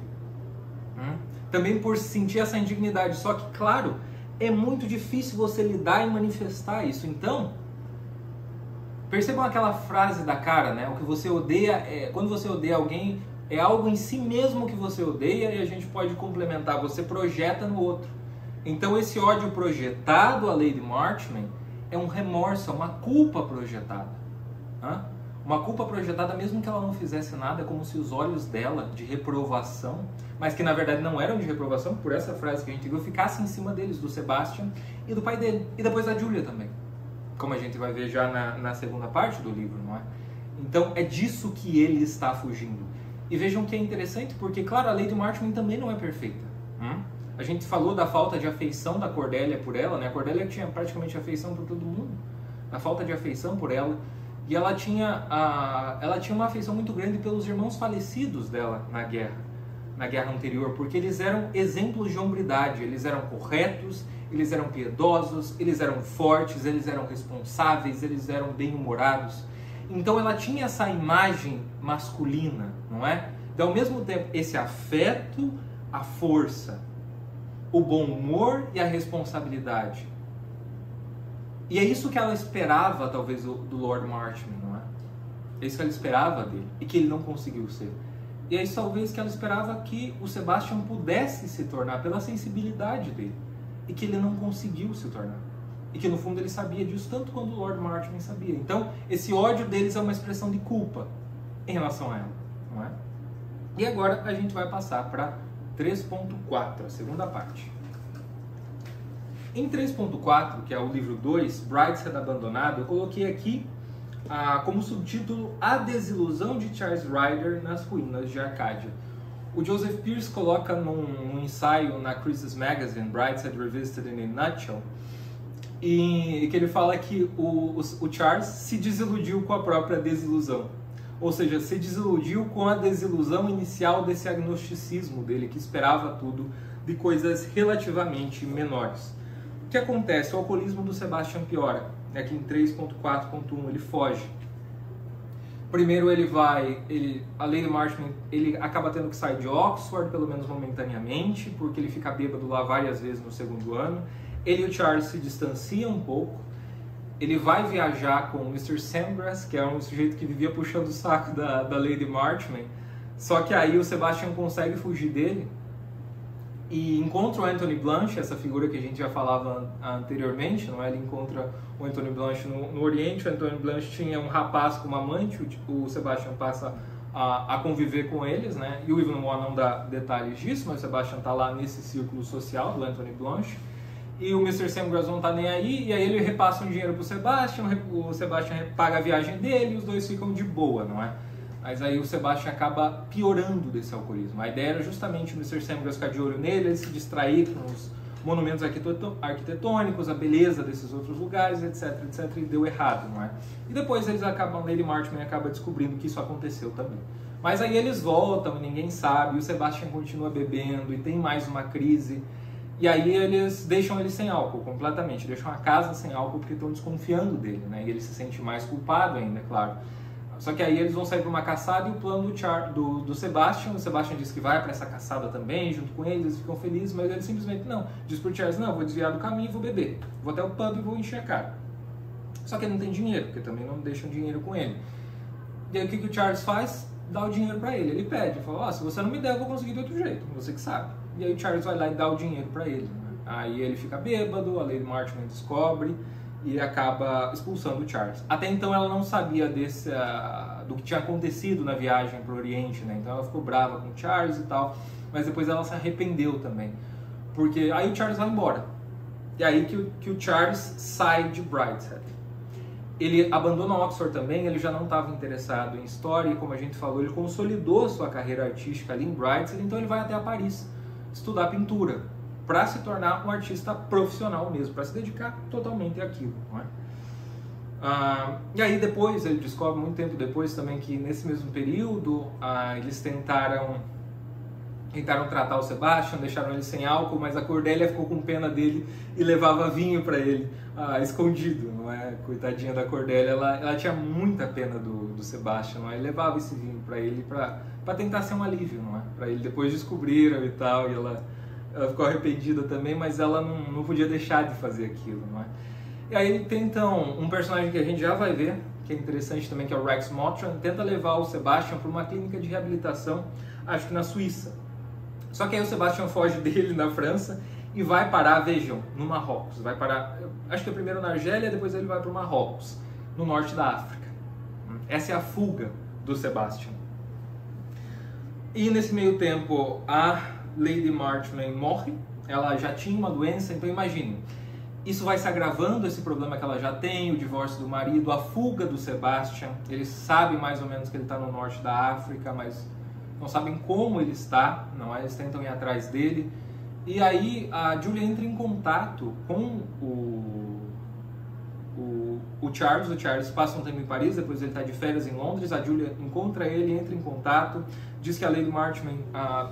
eles querem um favor, toda a família quer um favor. O Charles quer ir lá e encontrar o Sebastian. Aí ele já estava no Marrocos, né? Pra ele vir se despedir da mãe, porque ela estava morrendo, de fato. E aí a Julia já tinha um problema também, eu acho que eu já vou... o casamento de Julia com Rex Mottram, não é? Deixa eu ver aqui... depois eu vou voltar a falar um pouquinho do Sebastian. Então ele está isolado no norte da África, tá vivendo uma vida menos boêmia, já a gente vai ver por que é algo importante. Mas enfim, o fato é que ele desertou de Brideshead também. Igual o próprio Charles, o Charles o encontra no Marrocos, não é? E aí aparece esse casamento da Julia com o Rex Mottram. O Rex Mottram é um milionário um pouco mais velho que ela, um milionário canadense, uma daquelas figuras misteriosas que não sabe de onde veio a fortuna, um cara que tem amizade com todo mundo. Ele tinha ficado famoso nos grandes círculos sociais da Inglaterra porque ele tinha sido amante de uma mulher famosa lá e tudo mais, e a Julia se apaixona de um jeito possessivo por ele, justamente por ele parecer esse ricaço bad boy de algum modo, não é?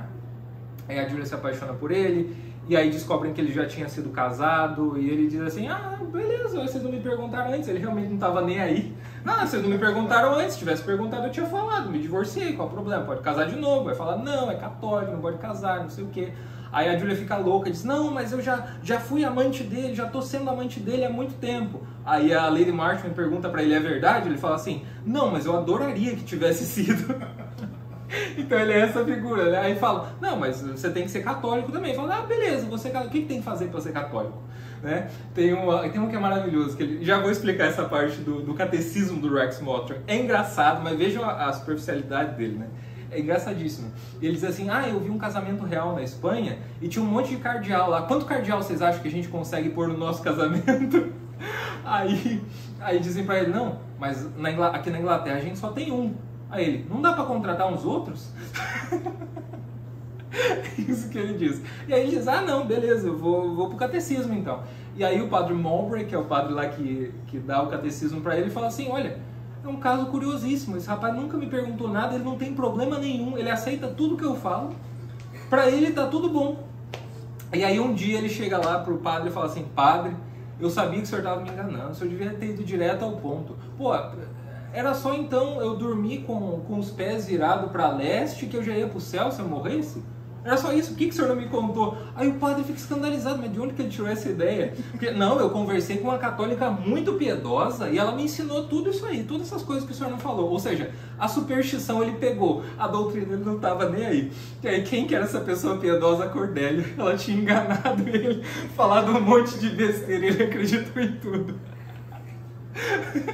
Mas esse era o Rex Mottram. E aí a Julia fica brava, aí não pode casar na igreja, eles acabam casando numa capela protestante e tal. Não tem um casamento católico propriamente. E essa é mais uma dor para Lady Marchmain, né? E aqui vem o que o Charles diz, né, em 3.4.2.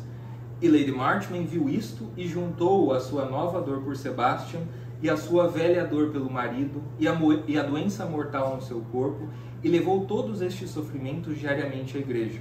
Parecia que o seu coração fora trespassado pelas lâminas das suas dores, um coração vivo a condizer com de gesso pintado. Só Deus sabe que alívio levou para casa consigo. Ela carregava esses sofrimentos de todos eles com ela. E vejam a relação dela carregar esses sofrimentos e de ela ser um peso para eles, né? Percebam como eles se sentiam culpados em relação a ela também. E é por isso que ela era esse peso. Porque ela era como esse chamariz para Brideshead, né? Para eles. E aí o Sebastian, a gente agora vai entrar nesse primeiro reencontro que eles tiveram no Marrocos, né? O Charles e o Sebastian, parece que foi a única vez que eles se encontraram, porque o segundo relato que a gente tem do Sebastian no Marrocos, alguns anos depois disso aqui, foi a Cordélia que o encontrou, e a Cordélia que conta para o Charles, não é? E aí o Charles encontra o Sebastian no hospital, ele está se reabilitando, está internado. E aí eles conversam um pouquinho, e aí depois o Charles diz: depois falei-lhe da mãe. Nada respondeu durante um bocado, mas olhou fixamente para a oleografia da Senhora das Dores. Pense nessa imagem. Em seguida, o Sebastian diz: pobre mãe, era realmente uma femme fatale, não era? Matava só com um olhar. Essa frase deslocada da cena, ela pareceria uma crítica, não é? Mas vejam para qual imagem ele estava olhando, para a imagem de Nossa Senhora das Dores. Como é que é o modo como essa mulher, Lady Marshall, matava? Lembrando quem eles tinham que ser.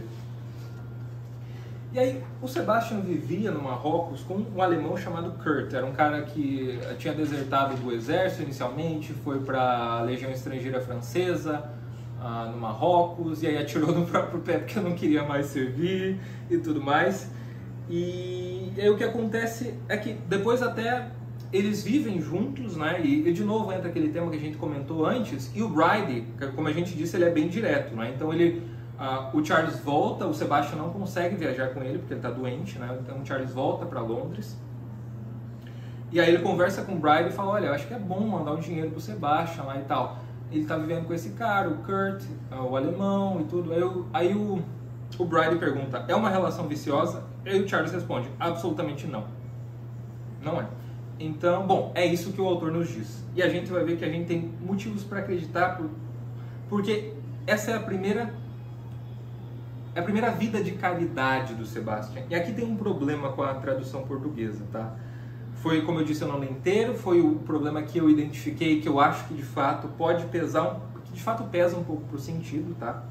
Que na tradução portuguesa parece como que o Sebastian diz que é cuidado por ele, mas é o contrário. Então essa tradução / adaptação que eu vou ler aqui em 3.4.4 é minha. É o Sebastian dizendo pro Charles: você sabe, Charles, é uma mudança agradável quando você passa de ter pessoas cuidando de si, como Sebastian sempre teve, para ter alguém que precisa dos seus cuidados. Aí ele diz que é engraçado também: claro que precisa ser alguém bem desesperado para necessitar dos meus cuidados. Mas o que acontece é que ele sempre paparicado e cuidado, ele passa a cuidar de alguém. E de fato, o Kurt pedia tudo para ele. Pedia tudo. E ele gostava de fazer aquelas pequenas coisas. Pela primeira vez, ele estava se doando para alguém, se entregando para alguém que precisava dele. E é lógico que ele teve que encontrar alguém mais desesperado que ele para isso, né? E deu certo. Aí em 3.4.5, a gente vê, pelos olhos da Cordélia, num diálogo que ela teve com o Charles, a decadência de Brideshead, não é? Nessa segunda aparição do Charles, por assim dizer, já depois do afastamento da família, não é? E ela diz que logo depois da morte da mãe, a capela foi fechada, então ela viu o padre esvaziar o recipiente de água benta, levar água benta, tirar a hóstia do sacrário, deixar o sacrário aberto e apagar a luz do sacrário. E aí quando ela viu o sacrário aberto e a lâmpada apagada, ela diz que é como se fosse sempre Sexta-feira Santa, Sexta-feira da Paixão de Nosso Senhor Jesus Cristo, né? Que o sacrário é aberto, fica aberto e é esvaziado até o dia seguinte, não? E foi essa imagem que ela viu que foi muito forte para ela, né? E aí a própria Cordélia de novo fala do puxão na linha, não é? Isso aqui ela fala do puxão na linha e do ódio a Deus. E aí, aquilo que eu já comentei aqui em 3.4.6, ela, Lady Marchmain, diz a Cordélia, era piedosa, mas não santa, saintly but not a saint. Ninguém pode odiar um santo, não é? Ninguém pode odiar a Deus. Quando pretendem odiar a Deus, odiar a Ele, ou seja, a Deus e a seus santos, essas pessoas têm que encontrar algo igual a elas mesmas e fingir que é Deus para odiarem aquilo. Projetarem os próprios defeitos, as próprias culpas e odiarem qualquer pessoa, no caso Deus, que se projeta ali como alguém que está cobrando elas, mas que está cobrando por amor porque elas poderiam ser melhores, não é? E assim que esse ódio se manifesta, como a gente já comentava do Sebastian, não é? Então agora a gente vai para a terceira parte, que é um puxão na linha. Em 3.5, que é a última parte das memórias propriamente do Charles Ryder, né? Antes da gente voltar para o presente da narrativa, que é o epílogo, o título é um puxão na linha, A Twitch Upon the Thread. Já se passaram alguns anos desde o casamento da Julia, a morte da Lady Marchmain, aquela conversa que ele teve com a Cordelia, que a gente falou no fim do tópico anterior, e eu coloquei como subtítulo a providência na narrativa, porque é aqui que ela aparece com mais força e dá sentido às partes anteriores e a tudo que vai acontecer aqui. Vão acontecer muitas coisas e a Julia vai se tornar uma protagonista, né? Na vida do Charles, nessa segunda parte, tal como o Sebastian foi na primeira parte. Aqui a gente vê que ele se firmou como pintor, como esse pintor dessas casas, dessas edificações nobres do campo. Uma coisa que ia acontecer com Brideshead, que aconteceu com as outras casas, com as outras mansões, né? Ia acontecer, mas não aconteceu. Eles falaram logo depois da morte da Lady Marshman, era a demolição de Brideshead para construir outros edifícios lá, né? Ou fazer outras construções, mas acabou não acontecendo. O fato é que aconteceu com outras mansões, então é algo parecido com o que a gente vê em Downton Abbey, não é? A propriedade, o estate, estava sempre em risco. Eles passaram a série toda tentando preservar aquilo, né? Tentando fazer a propriedade render para não perdê-la, para não perder a casa e toda a propriedade. Então, o Charles diz que ele era um pintor da decadência, porque quando ele chegava, ele dizia que já era um sinal que os próximos a virem, os próximos a chegarem seriam os demolidores, né? O pessoal encarregado da demolição daquelas casas. Mas, de fato, ele fez um grande sucesso. Ele acabou se casando. A esposa dele era uma mulher bonita, uma mulher que diziam que era a esposa ideal para um artista, porque o Charles não era muito bom nas relações públicas, não é? Mas ela era muito boa, conseguia boas exposições para ele, conseguia bons contatos para ele. Então, digamos que é uma esposa que complementava o ofício dele, que contribuía muito para o ofício dele. Eles tiveram alguns problemas, né? Um deles foi que ela o traiu e ele descobriu. Só que aí, quando ele conta isso depois para Julia, não é? Eles se reencontram, como a gente vai ver. Ele diz que ficou aliviado. Ele já sentiu que não teria nenhuma responsabilidade com ela. Ele tinha 2 filhos, mas aí fica um pouco na dúvida se os filhos eram mesmo dele ou não. Esses filhos nem aparecem na narrativa, porque o Charles não liga a mínima para eles, não é? Ele faz, nesse meio tempo, uma viagem para a América Central para fazer umas pinturas de paisagens, digamos, selvagens lá, como estão aqui em 3.5.1, em que ele está um pouco insatisfeito com a pintura que ele estava fazendo. Ele quer tentar algo diferente, né? A gente já vai ver de onde vem essa insatisfação também. Tem relação com aquilo que a gente falou antes, né? Do Charles tentar buscar a plenitude nas coisas que ele estava fazendo. Primeiro na amizade, depois naquela beleza que ele conheceu, depois na beleza que ele mesmo estava criando como artista, não é? E aí nasceu, no meio dessa viagem, nasceu a outra filha dele, e ele simplesmente não a viu, pelo menos não na narrativa. Ele não ligou nem para vê-la, não é? Ele reencontrou Anthony Blanche, mas depois a gente vai falar desse reencontro, que é interessante. Em 3.5.2 diz o Charles: passados quase 10 anos desde aquela tarde com Cordelia que a gente narrou nos tópicos anteriores, eu tomei um caminho cheio de mudanças e incidentes, mas quase nunca, exceto às vezes enquanto pintava, mas isso só entre longos intervalos, e tá aí o motivo da viagem também, eu me sentia vivo como naquele tempo da minha amizade com Sebastian. Ele começou a experimentar algo daquela plenitude, ou daquela promessa de plenitude, melhor dizendo, de novo. A pintura realmente é algo que ele sabia que ele podia fazer bem, é algo que era para ele, mas ele se sentiu insatisfeito ali. E tem um momento que a Julia pergunta: mas então por que você casou? Sei lá, porque ela era bonita, porque eu queria afeto dela, porque ela poderia me ajudar, por uma série de coisas, exceto ele disse que ele só não disse que amava a esposa, não é? Então ele se casou por todos esses outros motivos, então tinha esse vazio, não é? E aí ele volta da América Central, ele para em Nova York, tem uma recepção lá para ele, a esposa vai encontrar, e eles voltam para a Inglaterra de navio. E nesse navio ele reencontra a Julia, não é, que tinha ido para Nova York. Ela já vivia na prática separada do Rex Mottram. Ele mantinha relações também com outras mulheres, e enfim, eles viviam de fato separados. Eles se reencontram e o Charles a vê de um modo diferente, não é? O reencontro com Julia, aqui em 3.5.3, e a Julia diz pro Charles aquilo que o Charles nos disse no começo da narrativa: naquela época eu buscava o amor. E aí a Julia diz para ele que ele buscava o amor, e ele achava assim que não, que ela estava indo longe demais, mas ela já o conhecia. E há uma grande intimidade entre eles, não é? Eles se encontraram depois de muitos anos, mas essa intimidade, eles conseguirem conversar com bastante naturalidade sobre as vidas de ambos, aconteceu ali como que automática, de um modo que eles ainda não tinham conversado na época em que conviviam em Brideshead, não é? E houve uma tempestade em alto mar, uma referência ao Rei Lear, né, que o Charles faz. E aí, passada um pouco essa tempestade, durante o transcurso dela, o navio estava balançando pra caramba, né, tava todo mundo passando mal, quase todo mundo no navio passando mal, mas o Charles e a Julia não estavam. Então eles tiveram a oportunidade de conversar muito, ficaram há bastante tempo a sós. E aqui a gente percebe uma certa evolução no Charles em 3.5.3. A beleza triste de Julia. Ele teve um novo encantamento estético, mas agora um pouco amadurecido. Amadurecido, a gente precisa entender, em relação ao encantamento estético anterior. Né?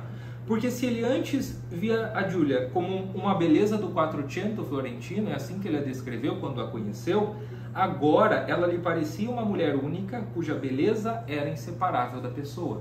Ele diz que ela tinha uma beleza triste e isso o encantou. Então ele estava interessado agora na pessoa inteira da Julia e naquela tristeza que emanava dela, né? Que parecia como que demandar uma complementaridade, não é? E aí eles conversando, e vejam essa palavra, né, em 3.5.4. Esse amor dele tá maior, mais maduro, e aí ele diz para Julia que o Sebastian foi um precursor, um forerunner.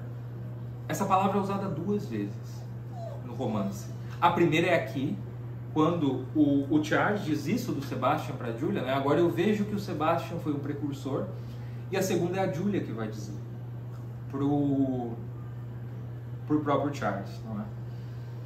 E a gente vai ver qual relação isso tem com o Evangelho. Vamos ver se vocês conseguem pensar quem é o precursor do Evangelho. Acho que já estão captando a referência, mas depois que a gente chegar nessa segunda palavra, nessa segunda vez que a palavra é empregada, a gente vai ver um pouco melhor. Mas o Charles emprega isso nesse sentido como um precursor no amor. Nesse amor que agora é aperfeiçoado e que agora sim parece completo. Que já não é mais puramente estético, que tem algo mais aí, que tem essa entrega mútua deles. E em 3.5.5, a Julia, agora a gente vê como a Julia estava sofrendo pelos erros que ela cometeu, pelo casamento dela. Ela tinha perdido uma filha, que a menina nasceu morta, infelizmente. Foi a única vez que ela engravidou nesse casamento com o Rex. A filha nasceu morta e foi uma tragédia para ela. E aí ela começou a passar por aquilo que o Sebastian já passava. Só que ela teve que atravessar, ela teve que seguir esses caminhos mais tortuosos e mais tristes para passar por aquilo que o Sebastian passava, digamos que automaticamente. Né? É por isso que ela diz em 3.5.5: eu tenho sido punida pelo meu casamento com Rex. Você sabe, ela diz ao Charles, eu não consigo tirar aquelas coisas da cabeça: morte, juízo, céu, inferno, Nanny Hawkins, que era babá católica, e o catecismo. Isso se torna parte da gente, ela diz, se recebemos muito cedo. Ainda assim, eu queria que minha filha recebesse isso. Olha o que ela diz. Ela diz que ia educar a filha como católica. Não é? Ela ia educar a filha dela como católica, se a filha sobrevivesse. Eu queria que ela tivesse isso. E ela continua. E agora eu devo ser punida pelo que acabo de fazer. Ou seja, se relacionar com o Charles. Não é? Ter se apaixonado por ele. E agora vem essa frase que eu destaquei, que é importantíssima, é como a Julia já percebe isso. Né? Talvez este seja o motivo pelo qual estejamos aqui juntos dessa maneira, como parte de um plano.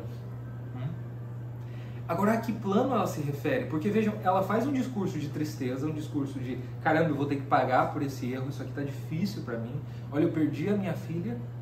Mas ela de fato se apaixona pelo Charles, o Charles se apaixona por ela, e a gente vê no decorrer da narrativa que é um amor autêntico, não é uma enganação deles. Isto realmente aconteceu, embora tenha acontecido pelos casamentos de ambos no momento desordenado, mas foi autêntico, aí isso é muito importante. Ela diz que é parte de um plano. E qual é o plano a gente vai ver? Em 3.5.6. Eles passaram a viver juntos, eles passaram 2 anos juntos em Brideshead. O Rex Mottram sabia, não ligava a mínima para isso. Como ele ficava em Londres mesmo, porque ele ganhou muita proeminência na política, ele foi um grande crítico do Hitler, a gente já está na década de 30, a ascensão do Partido Nazista, as vésperas da Segunda Guerra Mundial, e o Rex Mottram ganhou uma posição de proeminência política dentro do parlamento inglês, não é? E aí o Charles pediu o divórcio da esposa dele, a Julia pediu o divórcio para o Rex Mottram também. O dela saiu primeiro que o do Charles, isso é importante para o que vai acontecer. Só que eles viviam com medo, não é? Tem uma imagem que o Charles emprega que é da avalanche, não é? É como se eles estivessem abrigados ali, mas a qualquer momento pudesse cair uma avalanche em cima deles. E aí eles ficam nervosos, inseguros, e eles não sabem por quê, porque aparentemente não tem obstáculo aí para que eles continuem essa relação deles. E como que eles querem continuar? Casando mesmo. Saindo os dois divórcios, não, a gente vai casar aqui e tal. Charles diz em 3.5.6.1: eu sinto como se todo mundo, e Deus também, estivessem numa conspiração contra nós. E a Julia responde: eles estão.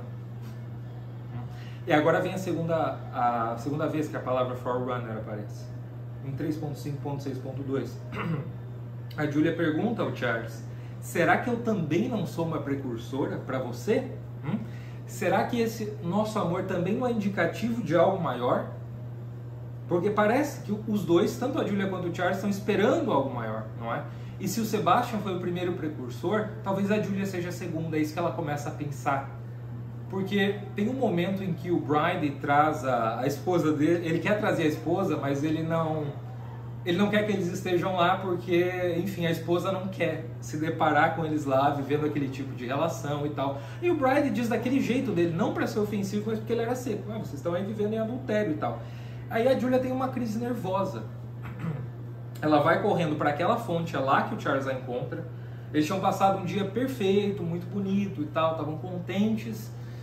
Ele tinha pintado vários retratos da Julia, isso também é importante, não é? No decorrer do tempo que eles passaram juntos. E aí depois do Bride falar isso, ela fica cheia de escrúpulos, né? Ela fica se sentindo pesada, sofrendo por causa daquilo, tem uma crise nervosa, não é?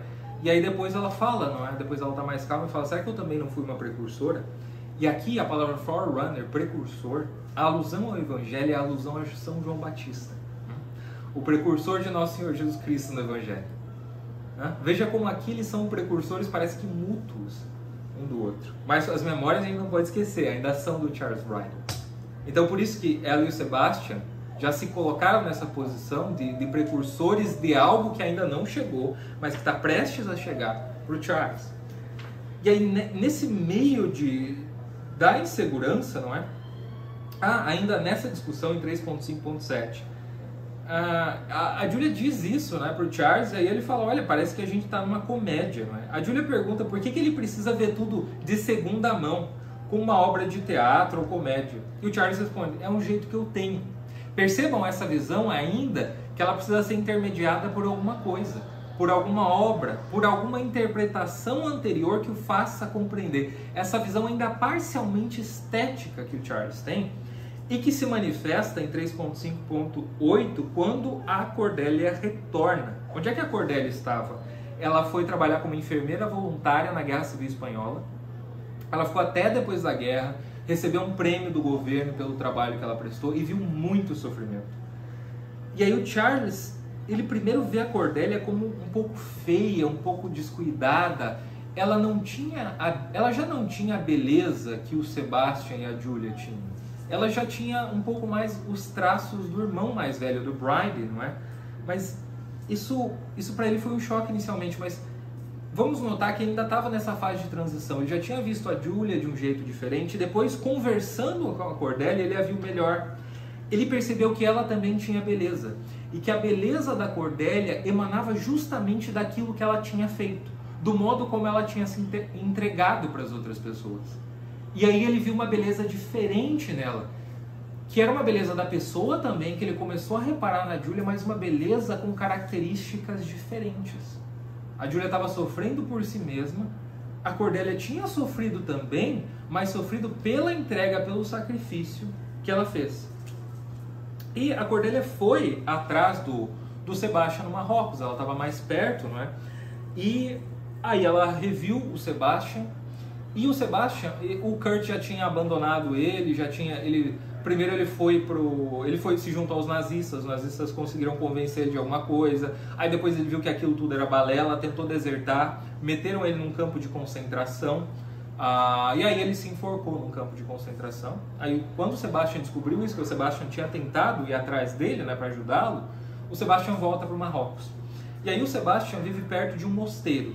Pense num mosteiro no norte do Marrocos. Uma paisagem desértica, aquele mosteiro, aquela construção branca.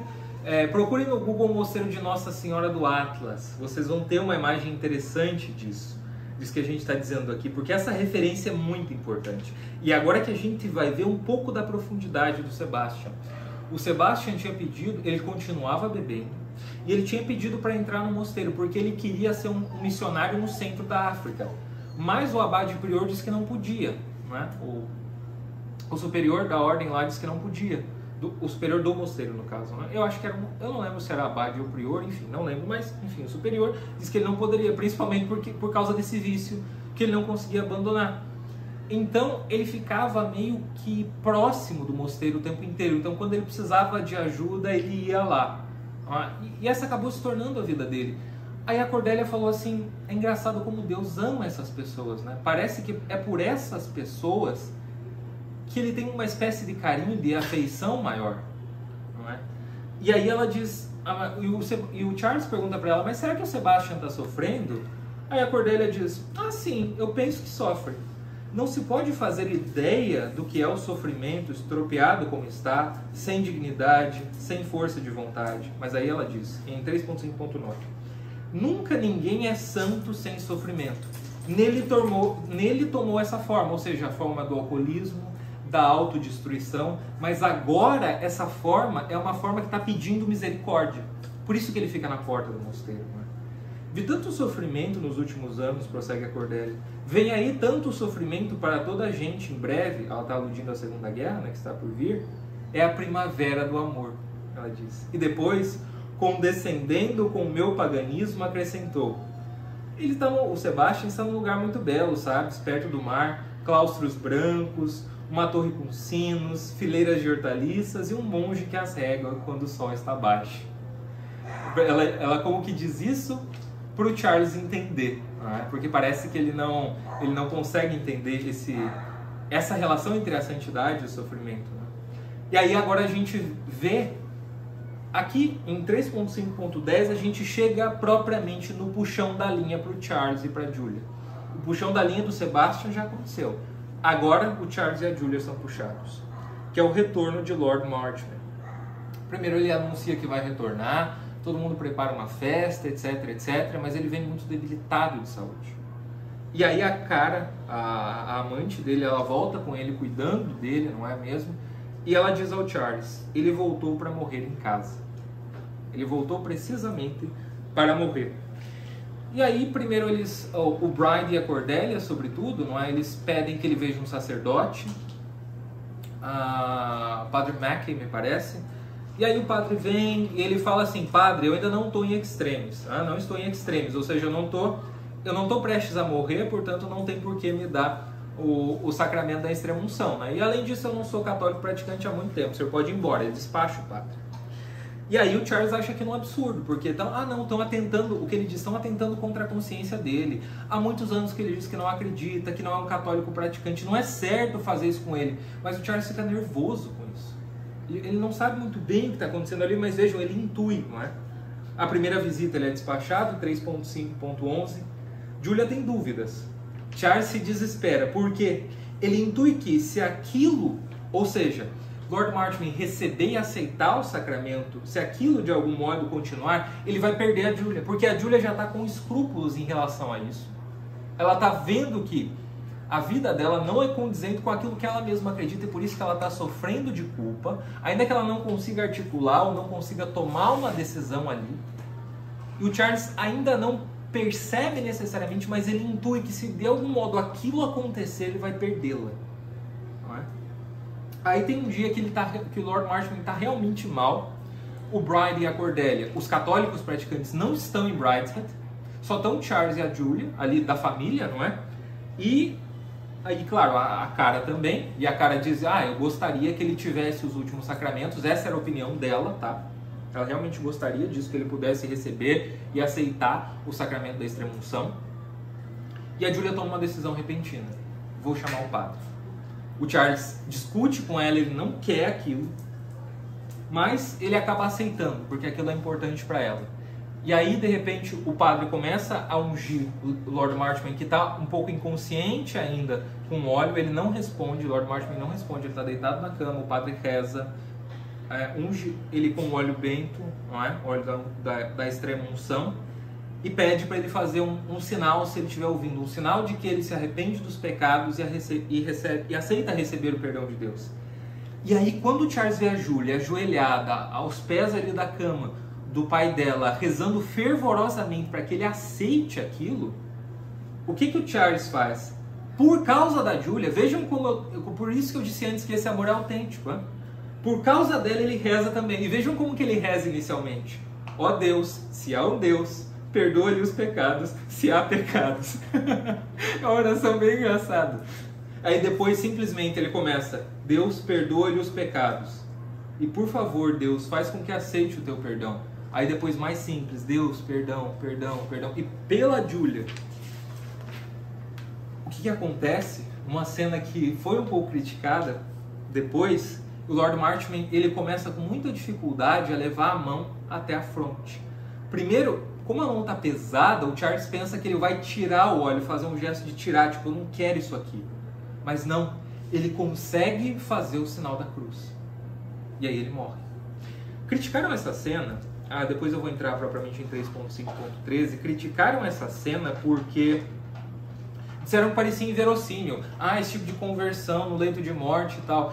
Aí o Evelyn Waugh falou, talvez pareça inverossímil na ficção, mas eu presenciei algo assim. Eu vi, essa cena que eu estou descrevendo aqui, eu vi, um conhecido meu morreu assim e eu estava lá.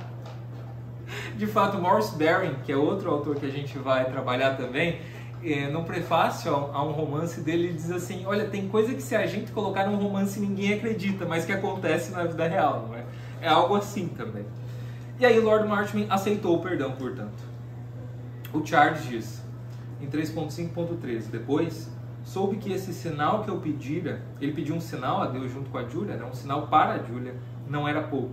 Não era um aceno passageiro de reconhecimento. E lembrei-me de uma frase da minha infância sobre o véu do templo a ser rasgado de alto a baixo. Quando Nosso Senhor morre na cruz, o véu do templo é rasgado de alto a baixo. É isso que acontece com o Charles. E aí depois eles saíram, Lord Marchmain faleceu, eles saíram do quarto, e a Julia chamou o Charles, e o Charles já sabia que ela tinha chamado ele para se despedir. Ele já sabia disso. E ele sofreu, mas ele aceitou. Né? Por isso que eu coloquei, Charles soube qual rumo Julia tomaria daí em diante. Em 3.5.14, ela está tentando explicar para o Charles a decisão que ela tomou, não é? E ela diz, quanto pior eu sou, mais eu preciso de Deus. Lembra do Sebastião, bêbado, pedindo misericórdia na porta do mosteiro. Não posso me fechar para a sua misericórdia, para a misericórdia divina. Talvez seja como uma barganha privada entre Deus e eu, e se eu renunciar a essa única coisa que quero tanto, ou seja, se casar com Charles e passar o resto da vida com ele, por pior que eu seja, talvez ele não se desespere de mim no final. A renúncia dela é por amor. Aí o Charles diz, tá, tudo bem, mas eu espero sinceramente que o seu coração esteja arrebentado por isso. Porque o dele também tá, não é? E é assim que o Charles e a Julia se despedem. E agora a gente vai passar para o epílogo. No epílogo, que é o ponto 4 aqui do nosso plano, eu vou trazer um pouco do epílogo e um pouco da análise partindo daquilo que a gente já viu, né? No epílogo a gente a narrativa volta para o presente do Charles Ryder em Brideshead, e ele volta para aquela capela, não é? Ele vai até a capela. E agora a gente vê por quê. Em 4.1.1, a capela, diz ele, não mostrava grandes sinais de estragos. A pintura estava tão fresca e brilhante como nunca. A lâmpada Art Nouveau do sacrário ardia, mais uma vez, em frente do altar. Disse uma oração, uma antiga forma recentemente aprendida de palavras, e saí, virando-me para o aquartelamento. Ele rezou quando ele chegou até a capela. Foi isso que ele fez, uma antiga forma recentemente aprendida. Aqui ele já é católico. E aí ele começou a pensar, enquanto ele rezava, enquanto ele estava lá, que essa lâmpada de sacrário, ela estava acesa em vários outros lugares da Europa, para vários outros soldados, que a olhavam do mesmo modo que ele olhava. E que essa lâmpada também, essa luz do sacrário, ela tinha ficado acesa por séculos e séculos, para que as pessoas fossem até ela. Então percebam que aqui há essa continuidade. É essa continuidade que o Charles percebe. E é essa a nova beleza que ele vê nas coisas. E vejam que parece um relato melancólico. A gente terminou a última sessão do capítulo anterior com a despedida dele para Julia, falando do coração partido, não é?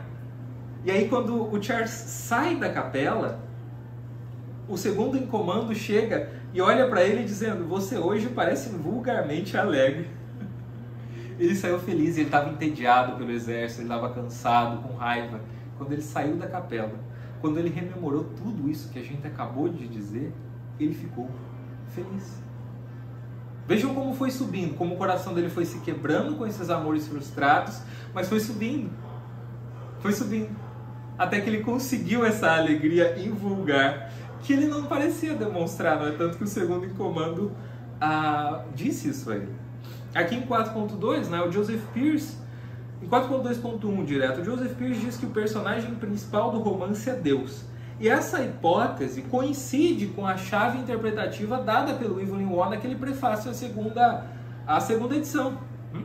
Mas aí eu pergunto, como é que o Waugh conseguiu fazer de Deus o personagem principal, não fazendo como aqueles exemplos que a gente comentava no início, não é? Sem fazer Deus ali se personificar enquanto Deus propriamente, não é? E aí eu chamo a atenção em 4.2.3, que é por meio do realismo contemplativo. A gente vai ver isso ao longo das nossas aulas, esse conceito bastante recente, e a gente vai estudar uma autora, uma ficcionista, que é a Kate Carl, que ela é uma das teóricas desse realismo contemplativo e ao mesmo tempo é uma romancista. Então isso vai ficar mais claro. Mas é esse realismo que é capaz de mostrar no tempo ordinário, como a gente dizia na aula anterior, a presença de Deus em todas as coisas e essa recriação que remete ao próprio Deus.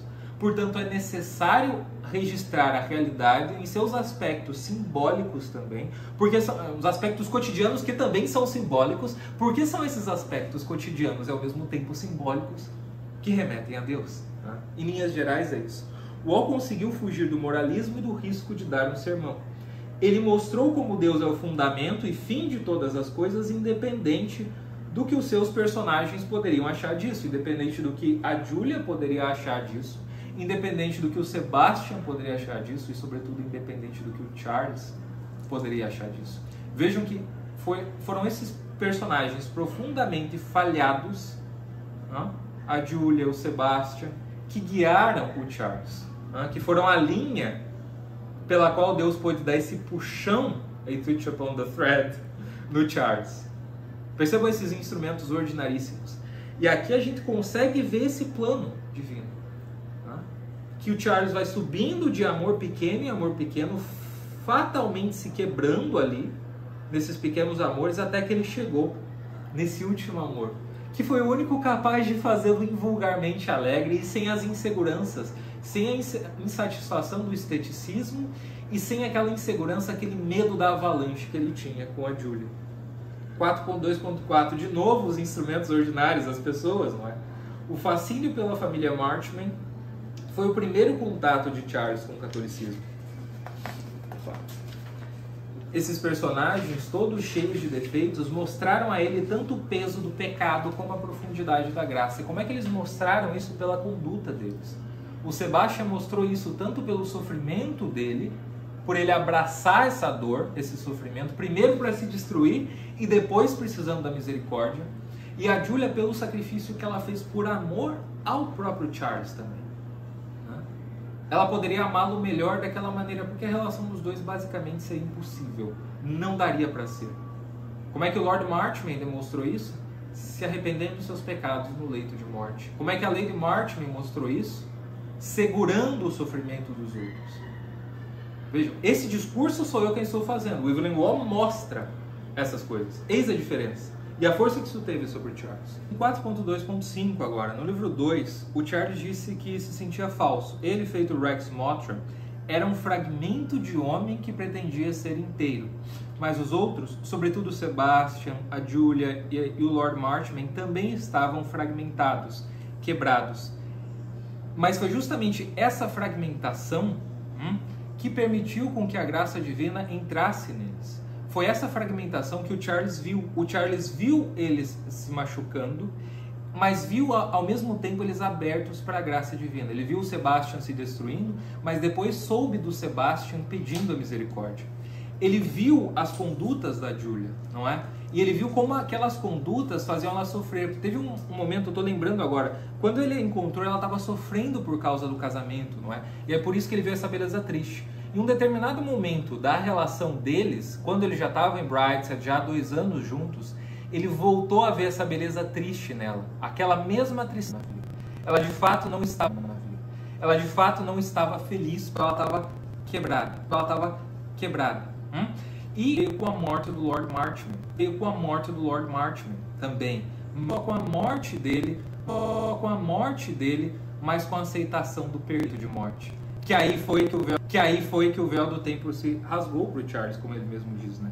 E é por isso que eu trouxe aqui, eu trouxe naquela última postagem no Instagram, me referindo a Brideshead Revisited, alguns versos da Balada do Cárcere de Reading, do Oscar Wilde, na tradução do Paulo Visioli.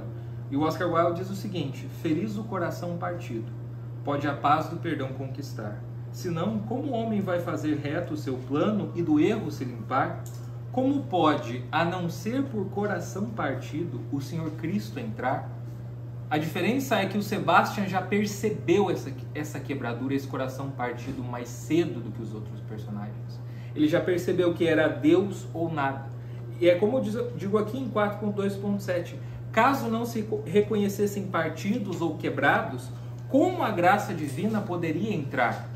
É preciso reconhecer primeiro essa abertura, essa falha, essa incompletude, para que a graça divina possa chegar. Essa abertura é necessariamente, o Evelyn Waugh está mostrando, abertura para Deus.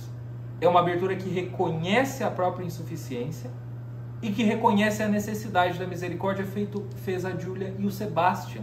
Já no fim, não da vida dele, que a gente não sabe quanto tempo ele viveu, não é? Mas no fim da narrativa, tal e como ele nos é apresentado. Aqui em 4.2.8 a gente pode ver que o Sebastian de fato foi o precursor, mas ele foi o precursor da santidade para os demais personagens.